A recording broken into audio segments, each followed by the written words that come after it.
Je vous propose maintenant une thématique sur EBPay Pro 2017 sur le traitement de paye que vous allez faire tous les mois, puisque nous avons bien vu comment créer un salarié, nous avons vu comment faire un bulletin de paye, nous avons vu tous les cas particuliers par rapport aux absences maladie pour gérer les attestations, pour gérer le départ d'un salarié, le paramétrage. Donc une fois que maintenant vous avez mis tout ça en place, et bien effectivement, vous allez faire tous les mois un traitement de paye, à savoir donc calcul des bulletins. Ensuite, s'il y a lieu, et bien effectivement, vous allez faire les paiements. Donc les paiements, nous allons surtout revoir ici. Donc le premier tutoriel que je vous propose, ça va être les virements.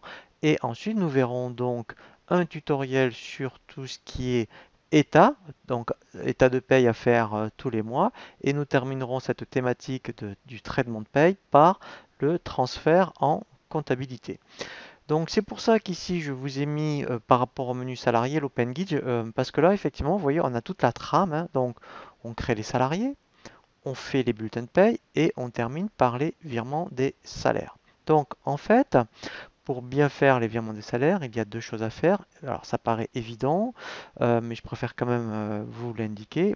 Il faut que vous ayez indiqué la banque principale de la société, même si par contre on peut créer plusieurs banques, hein, mais au moins il en faut une par défaut. Donc pour ça, déjà dans le menu établissement, quand vous êtes dans établissement, dans les informations de paye, vous voyez ici banque principale, hein, donc ça on l'avait vu dans le tutoriel création de l'établissement, mais je préfère vous le rappeler ici, eh bien vous allez ajouter votre banque par défaut et si vous faites les virements, il faut bien mettre effectivement toutes les informations ici concernant le RIB pour générer un fichier CEPA. Donc ça, c'est la première chose à faire, sachant qu'on peut rajouter autant de banques que vous voulez, hein, et ça, il n'y a pas de problème là-dessus. Et c'est au moment où on va générer le fichier, c'est ce que l'on va voir. Lui, par défaut, il va vous proposer la banque de la société, mais exceptionnellement, vous pouvez dire, ah ben non, ce mois-ci, c'est pas la banque principale que je veux, mais c'est ma banque secondaire. Donc ça, c'est la première chose. Ensuite, seconde chose, c'est qu'effectivement, dans la fiche salarié, hein, ici, il faudra bien indiquer le RIB du salarié. Donc ici, dans l'onglet Règlement, il faudra indiquer donc que vous payez par virement. Et là, vous mettez le RIB du salarié et le nom de sa banque. Donc ensuite, effectivement, donc vous faites vos bulletins de paye. Et quand vous avez fait vos bulletins de paye, ce qui est intéressant déjà, c'est de contrôler l'état des paiements. C'est-à-dire qu'en fait, est-ce que dans mon fichier de virement, je vais bien avoir tous mes salariés. Donc pour ça, vous allez dans le menu Salarié, Impression et vous allez vérifier dans État de paye. Vous avez une option qui s'appelle État des paiements. Donc là, bon, j'en ai qu'un, mais si j'en avais donc plusieurs, donc là pour le mois d'octobre, quand je fais Aperçu, voilà. L'intérêt, c'est qu'ici, vous auriez tout le listing de vos salariés. Alors c'est intéressant, ça peut arriver hein, qu'éventuellement il y a un salarié qui passe à travers par rapport au virement et qu'il y aurait marqué, admettons que en fait il y aurait chèque.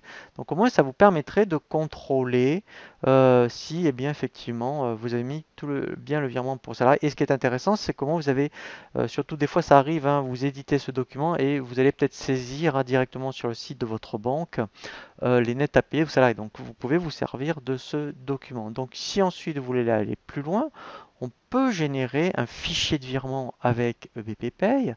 Pour ça, vous allez dans Opération, vous allez dans Paiement et vous faites virement des salaires.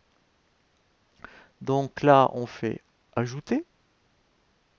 Voilà, donc lui, vous voyez, par défaut, il vous propose la banque principale, mais si on avait plusieurs banques, et bien ici, on dirait, ah ben non, ce mois-ci, je vais prendre ma banque secondaire. Voilà, donc vous pouvez mettre même une référence de virement, c'est-à-dire virement, mettons octobre, voilà. Et ensuite, on va faire ajouter, voilà. Et donc moi, j'en ai qu'un, mais si j'en avais eu 10, on cocherait cette option-là. Vous voyez, donc lui, par défaut, il coche tous les salariés. Voilà, et on n'a plus qu'à faire OK. Voilà, pour générer, vous voyez, le fichier après CEPA.